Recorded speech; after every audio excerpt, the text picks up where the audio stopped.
వాళ్ళందరికీ స్వాగతం. స్టోరీ హబ్లో ఇవాళ మనం వినబోయే కథ బాలల బొమ్మల నీతి కథల నుంచి అమాయక చక్రవర్తి. బాలశ్రీ గారు రచించింది ఒక మంచి కథ వినేద్దామండి. రాజశేఖరుడు చక్రవర్తి మగధ దేశాన్ని పాలించేవాడు. పాటలీపుత్రం అయిన రాజధాని. ఆ నగరం గురించి మీకు తెలుసా? నేటి బీహార్ రాష్ట్ర రాజధాని పాట్నా నగరం అని మీకు తెలుసు కదా. ఆ నగరం యొక్క ప్రాచీన నామమే పాటలీపుత్రం. మన భారతదేశంలోని ఘనకీర్తి వహించిన అనేక ప్రాచీన నగరాల్లో ఈ పాటలీపుత్రం ఒకటి. చక్రవర్తి రాజశేఖరుడని చెప్పుకున్నాం కదా. ఆయన చాలా ఘటికుడు, గండరగండు, శత్రుభయంకరుడు, మహావీరుడు. అతని సామ్రాజ్యంలోని ప్రజలు సుఖశాంతులతో హాయిగా జీవించేవాళ్ళు. ప్రజారంజకమై సుస్థిర పరిపాలన అందించాడు రాజశేఖరుడు. అతడి మంత్రి సామంత దండనాయకులు అంతా నీతి తప్పకుండా పరిపాలనలో చక్రవర్తికి సహకారం అందించేవారు. అంతా బాగానే ఉంది. కానీ చక్రవర్తిలో కూడా ఒక బలహీనత ఉంది. అదేమిటంటే పొగడ్తలంటే ఆయనకు మహా ఇష్టం. పొగిడించుకొని మురిసిపోవడంలో తనకు తానే సాటి. తనను ఇంద్రుడు చంద్రుడు అంటూ పొగిడేవారంటే ఆయనకి చాలా ఇష్టం. ఆయన చరిత్రను వీరగాథలుగా గానం చేసేవారంటే మరింత ఇష్టం. తన మీద కవిత్వాలు చెప్పే పండితులంటే మరీ ఇష్టం. అటువంటి వారికి భూరి విరాళాలు కానుకలు ఇచ్చి సత్కారాలు సన్మానాలు చేసేవాడు ఆయన. అసలు ఆ పొగడ్తల్లోని సారూప్యాలు కానీ కవిత్వ విలువల గురించి కానీ పట్టించుకునేవాడు కాదు, ఆలోచించేవాడు కాదు.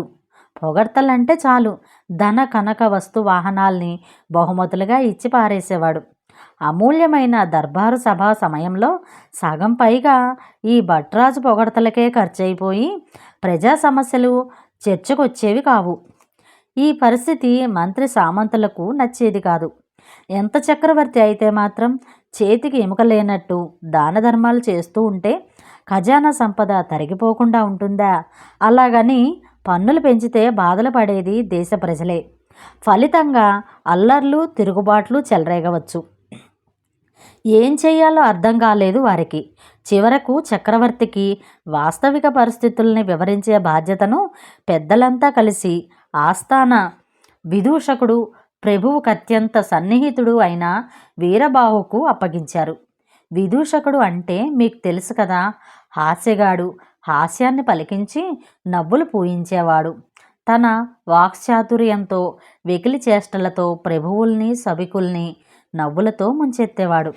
రాజదర్బారులో ఆస్థాన నర్తకీమణులు, ఆస్థాన విద్వాంసులు, ఆస్థాన గాయకులు, ఆస్థాన జ్యోతిష్యులు ఉన్నట్టే ఆస్థాన విదూషకులు ఉండేవారు. రాజకార్యాల్లో ఎప్పుడూ మునిగితేలే ప్రభువుకు విశ్రాంతిని, కాలక్షేపాన్ని, సభికులకు వినోదాన్ని పంచటం ఈ విదూషకుల పని.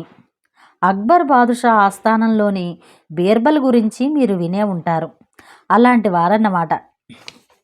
మగధ ఆస్థాన విదూషకుడైన వీరబాహు చతురుడే కాదు, చాలా తెలివైనవాడు. ఏ జబ్బుకు ఏ మందు వాడాలో ఆస్థాన వైద్యుడికి తెలిసినట్టు, ఏ నేరానికి ఏ శిక్ష వేయాలో ఆస్థాన న్యాయ నిపుణులకు తెలిసినట్టు, ఏ సమయంలో రాజుగారికి ఎలా జ్ఞానోదయం కలిగించాలో వీరబాహుకు తెలుసు. రాజుగారి పొగడ్తల కండూతి వీరబాహుకి చికాగ్గానే ఉంది. ఏదో ఒకటి చేయాలని అతను ఆలోచిస్తున్నాడు. ఇప్పుడు పెద్దలు తన మీద బాధ్యత ఉంచడంతో ఏదో ఒకటి చేయక తప్పలేదు. చక్రవర్తితో పరాచికాలు ఎంత ప్రమాదమో వీరబాహుకి తెలియంది కాదు. విదూషక వృత్తి కత్తి మీద సాము లాంటిది. ఒక్కోసారి హాస్యరసం వికటించి రాజాగ్రహానికి గురయ్యే ప్రమాదం ఉంది. తన తెలివిని ఉపయోగించి చాలాసార్లు అలాంటి ప్రమాదాల నుంచి బయటపడ్డాడు వీరబాహు. అందుకే ఆచితూచి అడుగు వేయదలుచుకున్నాడు. అదును కోసం ఎదురుచూడసాగాడు. ఆ అవకాశం రానే వచ్చింది. ఒకరోజు దేశంలోని కొందరు జ్యోతిష్యులు, గాయకులు రాజదర్బారుకు వచ్చారు. వాళ్ళంతా గొప్పవాళ్ళు కారు. అయినా తమ మిడిమిడి జ్ఞానంతోనే ప్రభువులను పొగడ్తల్లో ముంచి గొప్ప గొప్ప బహుమానాలు కొట్టుకుపోవాలని పేరాశతో వచ్చారు. ప్రభు, మీరు యోగ పురుషులు. ముల్లోకాల్లోనూ మీ అంత గొప్ప చక్రవర్తి లేరు. మీరు కారణజన్ములు. గత 10 జన్మలుగా మీరు మగధ వంశంలోనే పుట్టి ఈ భూమాతను పరిపాలిస్తున్నారు. ఇంకో 10 జన్మలు పాలించబోతున్నారు. మీకు సాటి ఎవరూ లేరు అంటూ ప్రభువుని అతి పొగడ్తల్లో ముంచారు జ్యోతిష్యులు. ఇంకా గాయకులు మీరు ఇంద్రుడు చంద్రుడు అంటూ పాటలు ఎత్తుకున్నారు. ఇదంతా గమనిస్తున్నాడు వీరబాహు. ఇదే మంచి సమయం అనుకున్నాడు. లేచి దర్బారు బయట ద్వారం వద్దకు చేరుకొని సిద్ధంగా ఉన్నాడు. కొంతసేపటికి చక్రవర్తి రాజశేఖరుని నుంచి గొప్ప గొప్ప బహుమానాలు పొందిన గాయకులు జ్యోతిష్యులు ఒక్కొక్కరే బయటకు బయలుదేరారు. బయట ద్వారం వద్ద సిద్ధంగా ఉన్న విదూషకుడు వీరబాహు వంగుని బయటకొచ్చిన వాళ్లను వచ్చినట్లుగా గాడిదెల్లా ఎగిరి తనటం ఆరంభించాడు. కుయ్యో మొర్రో అంటూ వాళ్ళు ఒకటే గోల. కొంతసేపటికి ఎలాగో భటుల ద్వారా విదూషకుడి వింత ప్రవర్తన గురించి చక్రవర్తి చెవులకు చేరింది. ఆయన కోపంతో మండిపడ్డాడు. వెంటనే తన్నులు తన్నిన వారిని కూడా తన ముందు ప్రవేశపెట్టమని ఆజ్ఞాపించాడు. భటులు వెంటనే రాజాజ్ఞను పాటించారు. చక్రవర్తితో తాము తిన్న తన్నుల గురించి ఏడుపు ముఖంతో ప్రభువులకు మొరపెట్టుకున్నారు. జ్యోతిష్యులు గాయకులు. చక్రవర్తి నిప్పులు కురిసే కళ్ళతో వీరబాహును చూశాడు. ఆ క్షణంలో సభికులు వీరబాహుకి మరణదండన తప్పదనుకున్నారు. కానీ వీరబాహు కొంచెం కూడా భయపడలేదు. దీనికి నీ సమాధానం ఏమిటి? మాచే సత్కారాలు పొందిన గొప్పవాళ్ళు వీళ్ళంతా. వారిని గాడిద తోపులు తన్ని వారిని మమ్మల్ని కూడా అవమానించావు. దీనికి శిక్ష ఏమిటో తెలుసా అంటూ హూంకరించాడు రాజశేఖరుడు. క్షమించాలి ప్రభు, గత 10 జన్మలుగా తమరే మా ప్రభువని ఈ జ్యోతిష్కులు సెలవిచ్చారు. ఆ మాట నిజమే ప్రభు, కానీ మా గత జన్మలు మీ అంత గొప్పవి కాదు ప్రభు. నాకు గతంలో 10 జన్మలున్నాయి. మొదటి జన్మలో కప్పనై బెకబెకమని అరిచాను. వీళ్ళు రాళ్లతో కొట్టారు. రెండో జన్మలో కుక్కనై అరిచాను. అప్పుడు రాళ్లతో కొట్టారు. కరవబోతే తప్పించుకున్నాను. మూడో జన్మలో మేకనై పుట్టాను. కోసి మాంసం అమ్ముకున్నారు. 4వ జన్మలో ఎద్దునై పుట్టాను. బండి లాగలేదని చర్మం పగిలేలా కొట్టి హింసించారు ప్రభు. ఇలా 10 జన్మల్లోనూ వీళ్ళు నా శత్రువులే. చివరకు కిందటి జన్మలో గాడిదనై పుట్టాను.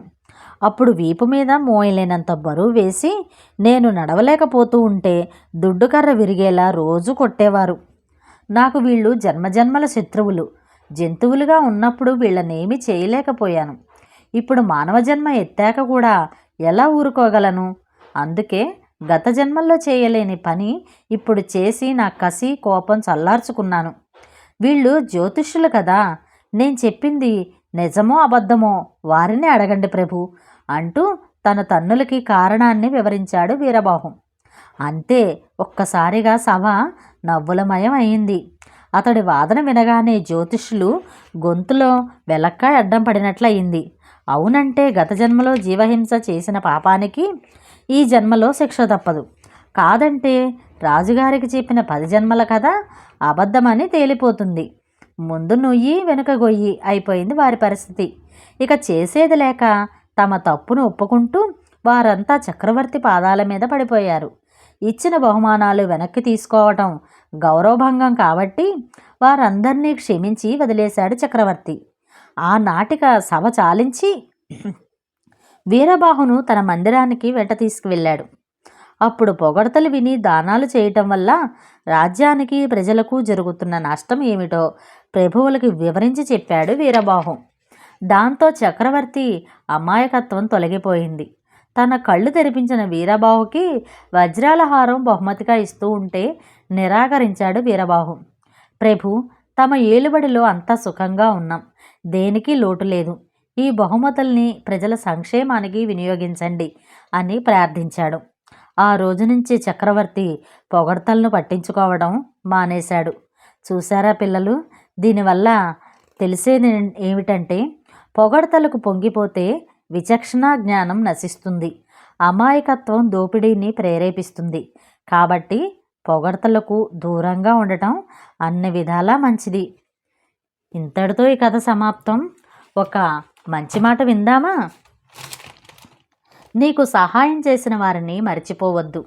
నిన్ను ప్రేమించిన వారిని ద్వేషించవద్దు. నిన్ను నమ్మిన వారిని మోసం చేయవద్దు. మరొక మంచి కథలో మళ్ళీ కలుద్దాం. Share, like, subscribe. Thank you for watching.